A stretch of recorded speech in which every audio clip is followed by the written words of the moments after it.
اگر آپ MBBS کا سلیبس ملاحظہ فرمائیں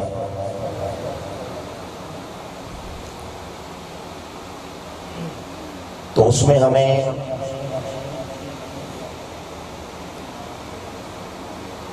ایک انتہائی خطرناک بیماری،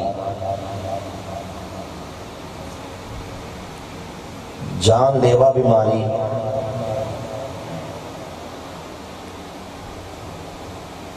ایڈز کے بارے میں تفصیلات ملتی ہیں۔ ذرا ایکو کم کروا دیں اس کا۔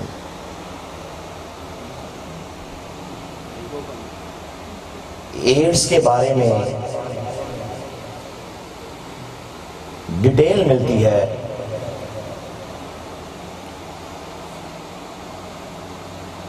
اس میں یہ مینشن کیا گیا کہ ایڈز کی بیماری کا آغاز کیسے ہوا۔ افریقہ کے اندر کسی جنگل میں ایک افریقی باشندے کو وہاں کے خاص قسم سبز بندر نے کاٹ لیا، جس کے کاٹنے سے اس افریقی باشندے کو ایڈز ہو گیا۔ وہاں سے یہ مرض پھیلا، پھر پھیلتے پھیلتے پوری دنیا میں چلا گیا۔ لیکن امریکہ کا ایک ڈاکٹر ہے، اس کا نام ہے ڈاکٹر بی اسٹیکرز۔ اس کی ریسرچ یہ کہتی ہے کہ یہ 100% جھوٹ بات ہے کہ ایڈز کا مرض سبز بندر کے کاٹنے سے پھیلا۔ اس نے اپنی سال ہا سال کی تحقیقات کے بعد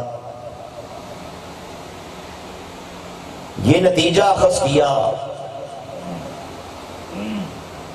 کہ ایڈز کا وائرس یہ خود ساختہ ہے،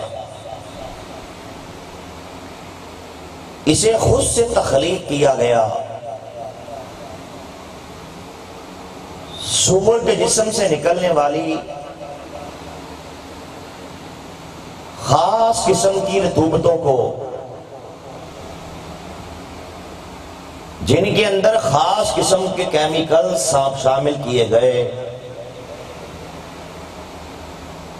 اور بذریعہ لیبارٹریز اس ایڈز کے وائرس کو تخلیق کیا گیا۔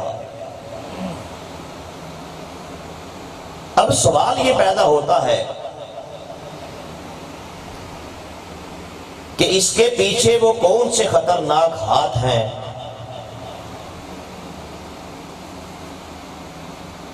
وہ کون سے منصوبہ ساز ہیں،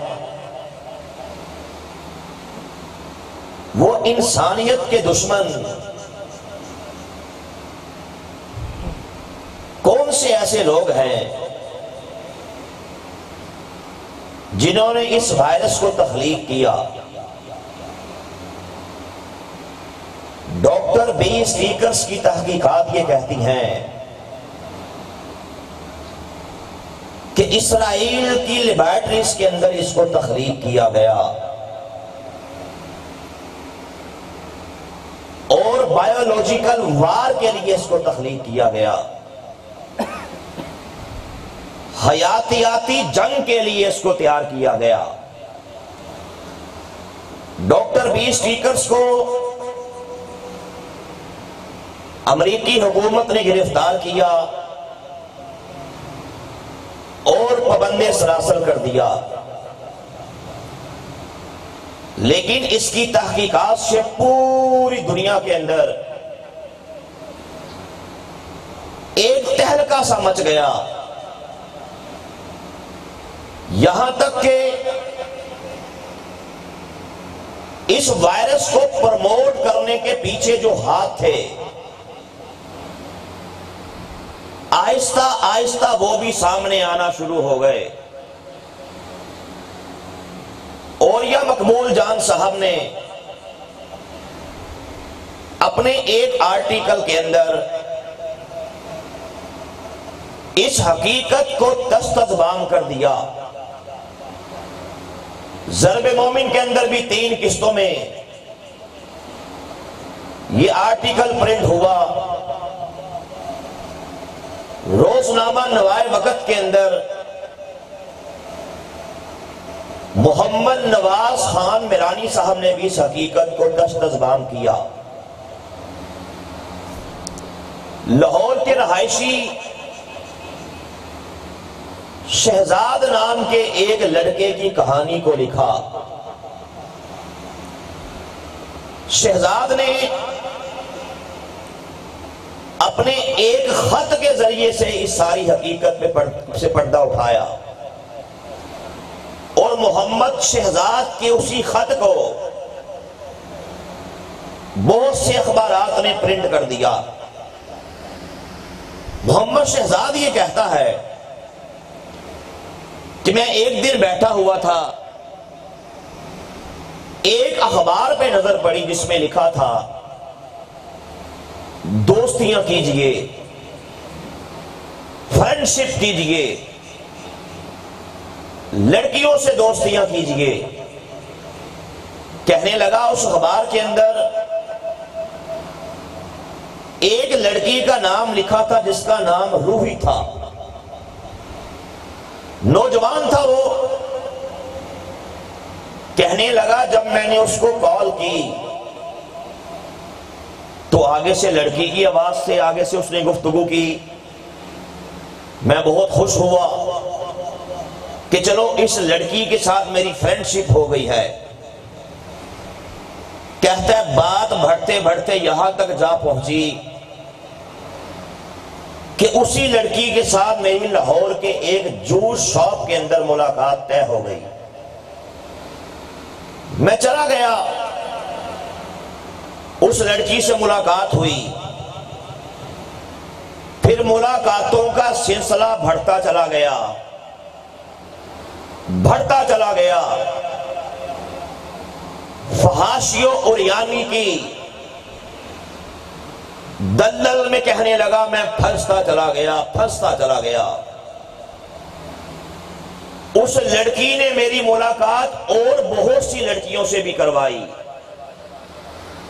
جن سب کے ساتھ میں نے منہ کالا کیا۔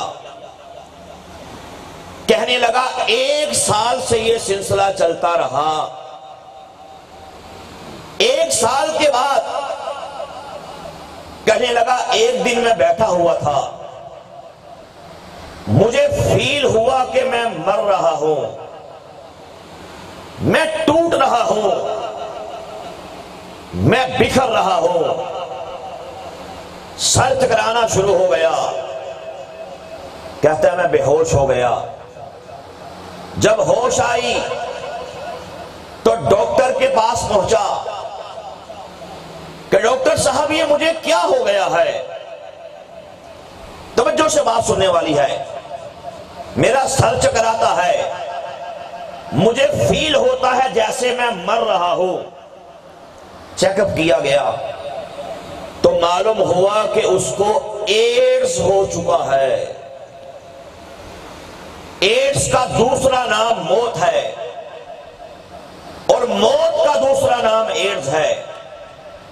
یعنی کہ اب تک آپ کی دنیا کے اندر اس کے علاج کا کسی نے بھی دریافت نہیں کیا۔ اس بیماری کی دوائی آج تک نہیں بن سکی۔ کہنے لگا بڑا پریشان ہو گیا، میں نے سب لڑکیوں کے نمبرز ڈیلیٹ کر دیے، اور ڈاکٹر نے مجھے بتایا کہ تم اب قریب مرنے والے ہو، تم مر جاؤ گے، تمہاری زندگی کا چراغ بجھنے والا ہے۔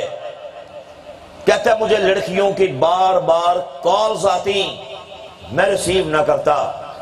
آخر کار اسی روحی نامی لڑکی کی جب مجھے بار بار کالز آئیں میسج آئے تو میں نے ایک دن اس لڑکی کا فون اٹھا لیا، گفتگو ہوئی، اس نے کہا تمہیں کیا ہو گیا ہے، جب بھی فون کرو تم ریسیو نہیں کرتے، کسی میسج کا جواب نہیں دیتے، کیا ہو گیا ہے؟ کہنے لگا میں نے اس کو بتایا کہ میں تو مرنے والا ہوں، مجھے تو ایڈز ہو چکا ہے۔ لڑکی نے حیران ہونے کی بجائے آگے سے مجھے یہ کہا کہ تم ٹینشن مت لو، پریشان مت ہو، میرے پاس تمہارے مسئلے کا حل موجود ہے، مجھے ملو۔ کہتا مرتا کیا نہ کرتا۔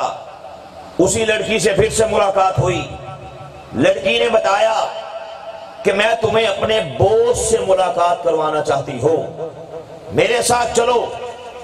کہنے لگا میں اس کے ساتھ جو چلا تو لاہور کے گڑی شاہو کے علاقے میں ایک مسجد نما ایک عمارت تھی، اس کا مینار بھی تھا، گنبد بھی تھا، چار دیواری بھی تھی، باہر گارڈز کھڑے تھے۔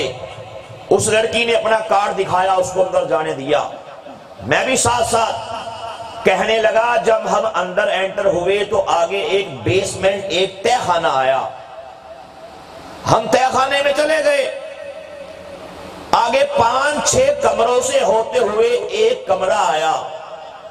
جب ہم اس کمرے میں انٹر ہوئے تو کیا دیکھتے ہیں کہ ایک انتہائی مکروہ چہرے والا، عجیب سے چہرے والا ایک شخص بیٹھا ہے۔ لڑکی نے بتایا کہ اس کا نام شہزاد ہے میرے بارے میں، اور مجھے بتایا کہ یہ ہمارے بوس ہیں، ان سے ملو، یہ تمہارے مسئلے کا حل جانتے ہیں۔ میں نے بتایا کہ مجھے ایڈز ہو چکا ہے، اور غلط کاریوں کے نتیجے سے، سیاہ کاریوں کے نتیجے سے مجھے یہ مرض لاحق ہوئی۔ تو آگے سے لڑکی کے بوس نے کہا دیکھو تم ٹینشن نہ لو، ہر مہینے 2 لاکھ روپیہ تمہارے گھر پہنچ جایا کرے گا، تمہاری زندگی کو مزید لمبا کرنے کے لیے ہمارے پاس کچھ ایسی میڈیسن ہیں کہ ہم تمہیں موت سے دور کر سکتے ہیں، کہ اگر ڈاکٹر نے تمہیں کہا کہ تم 1 سال میں مر جاؤ گے، ہم اپنی میڈیسن کے ذریعے سے تمہیں 4-5 سال تک زندہ رکھ سکتے ہیں، یہ بھی ارینجمنٹ کریں گے۔ 2 لاکھ روپیہ تمہارے گھر میں پر منتھ پہنچا کرے گا، تمہیں ہمارے مشن کے لیے کام کرنا ہوگا۔ اس نے کہا میں حیران ہو کے میں نے پوچھا کہ کون سے مشن کے لیے کام کرنا ہوگا؟ آگے سے اس مردود چہرے والے نے کہا کہ دیکھو ہم سب مسیح موعود مرزا قادیانی کے ماننے والے ہیں، جو کام یہ لڑکیاں کرتی ہیں اب وہی کام تمہیں کرنا ہوگا۔ کہتا ہے میں سمجھا نہیں۔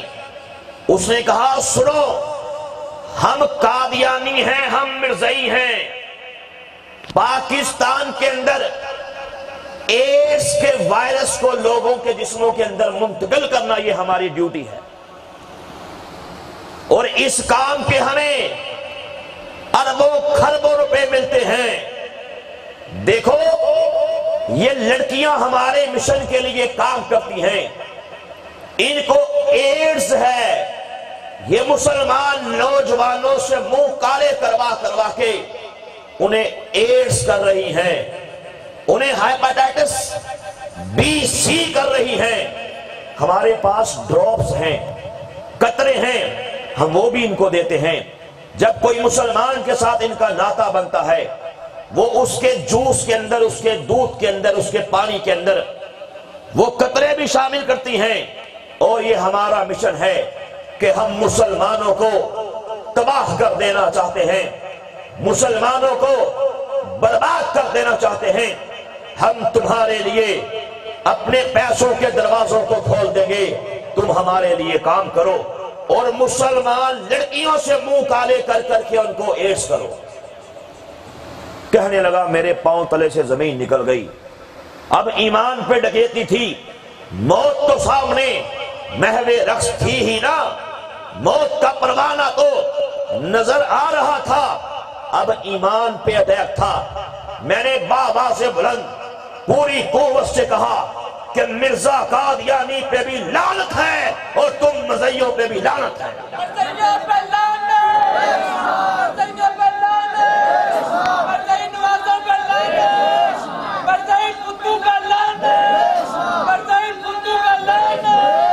پہ بیٹھا اور اپنے گھر چلا گیا، کہنے لگا میرے پاس یہ بہت بڑی امانت تھی، آج مسلمانوں کو ظاہر کر رہا ہو اپنے اس خط کے ذریعے سے، جس کو بہت سے اخبارات نے پرنٹ کیا کہ لوگوں آنکھیں کھول لو، نبی پاک صلی اللہ علیہ وآلہ وسلم کے یہ دشمن آج تمہیں نیست و نابود کرنے کے لیے، تباہ و برباد کرنے کے لیے ایڑی چوٹی کا زور لگا رہے ہیں، اور اپنی خاص ان ٹریننگ یافتہ ایک صدا ان کتیا عورتوں کے ذریعے سے مسلمانوں کو تباہ و برباد کر رہے ہیں۔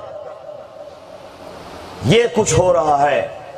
سامعین محترم، عرض کرنے کا، بتانے کا مقصد یہ ہے، چونکہ آج کا پروگرام کوئی بہت بڑی کانفرنس نہیں ہے، کوئی بہت بڑا سیمینار نہیں ہے، یہ آج اپنے نوجوان کی تربیت کرنے کی ایک تربیتی نشست ہے۔